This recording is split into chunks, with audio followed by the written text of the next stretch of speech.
My name is Jamie Christie. My name is Kayla. My name is Tonya Claxton. And this is for our real interview for music technology. So, one question I wanted to ask you was, why did you choose your career despite on the pay that you would get?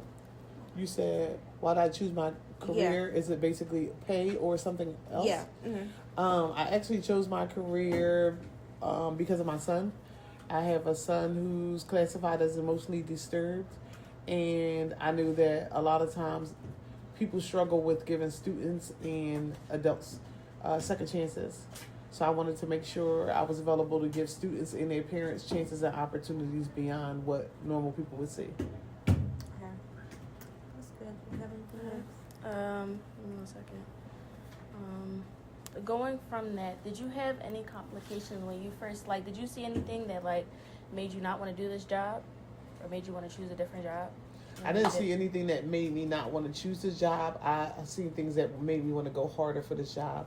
After about 8 years in this position, I left and was working at the prison in education as a counselor. And I realized that a lot of people were in prison without an education because they didn't know that they had other opportunities.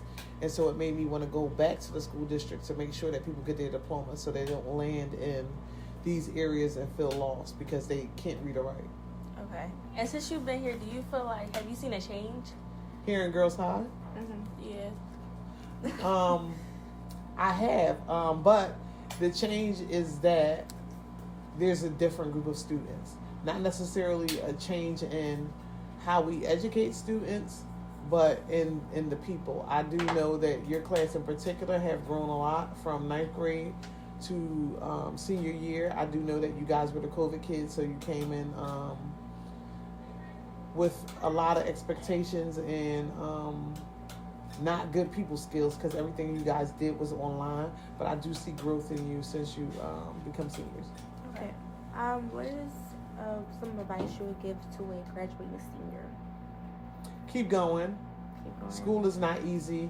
Don't focus on friendships because in the next 5 or 10 years they won't be available. A lot of times the people won't be available to you, but getting your career is very important. As a high school dropout myself, I wish that I would have done stuff sooner than later. Mm-hmm. But just to stay focused. It will be tough, but don't give up. For everything you thought you couldn't get past in life, you did. What do you think the hardest part in high school is? What do you think the biggest lesson in high school is? The hardest part in life in high school is usually friendships. Trying to navigate growing up, learning yourself, focus on your actions, like putting things in priority and all of that. Like I think the outside noise is the hardest thing to navigate in high school. Okay. I think that's fine. What? That was 5, I think. What was 5? It was 5 questions next. That was all 5? Yeah. We got 15 minutes. Oh.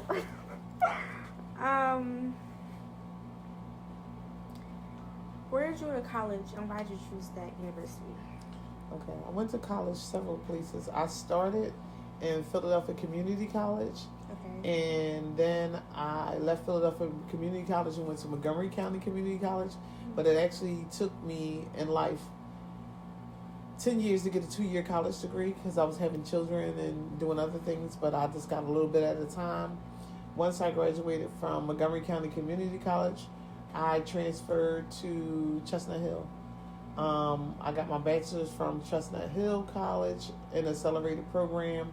Instead of the 2 years, it took me a year. It took me 14 months to get it. Then from there, I stayed at Chestnut Hill and got my master's degree.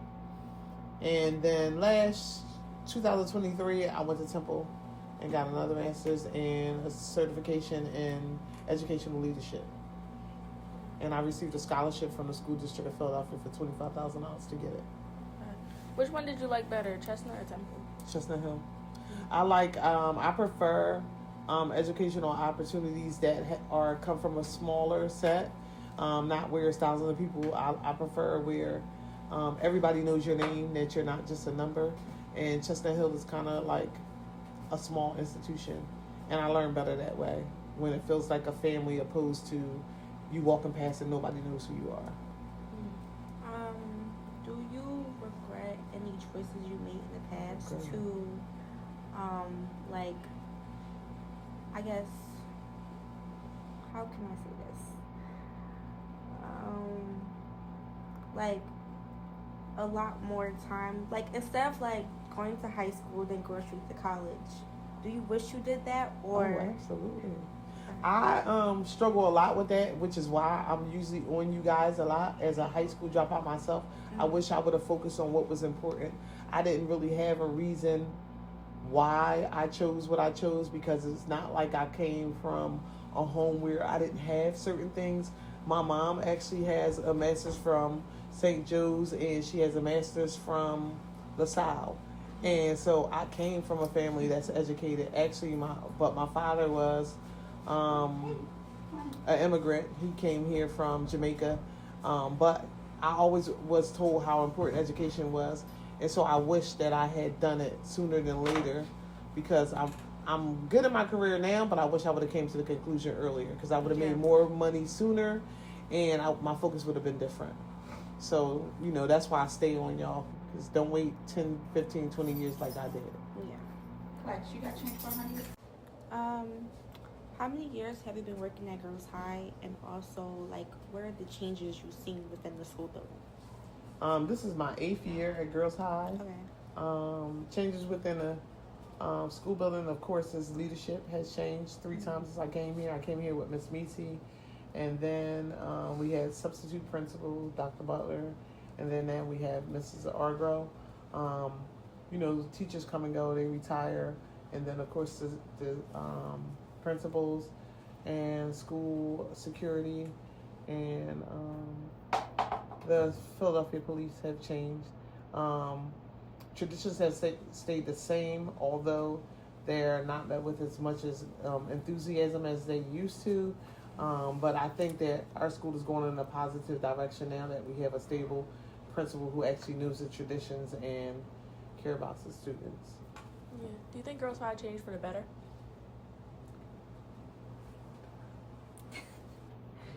I think that this school year, after the initial transition of making it from substitute principal to a principal that we know is going to stay, is a lot better than it had been in the last few years.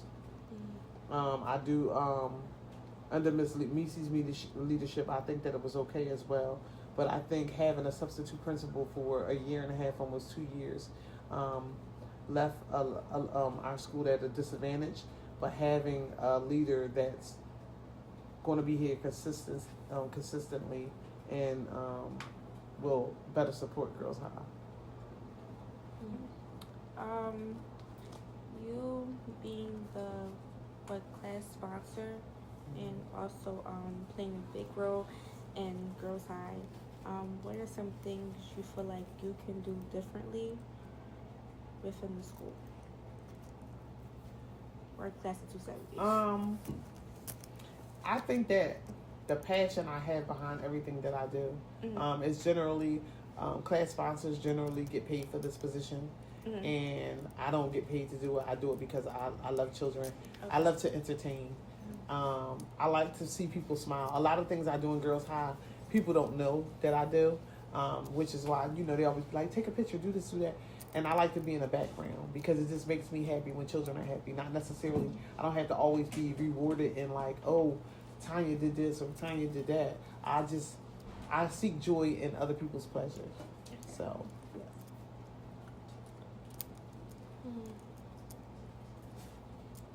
I don't got nothing.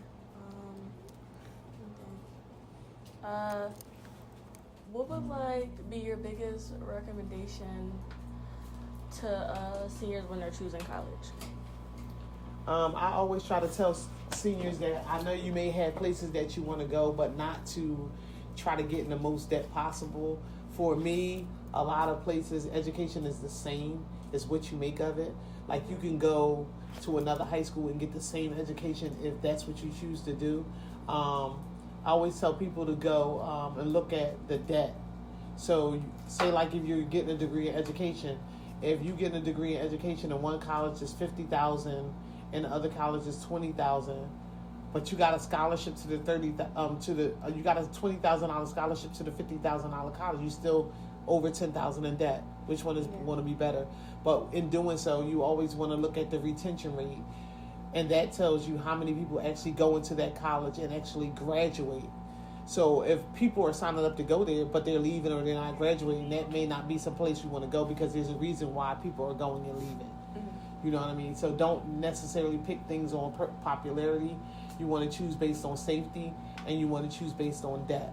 Because graduating and not being able to find a job, or graduating and you have paid $100,000 to the college, but you're only making $30,000 a year, does that seem right?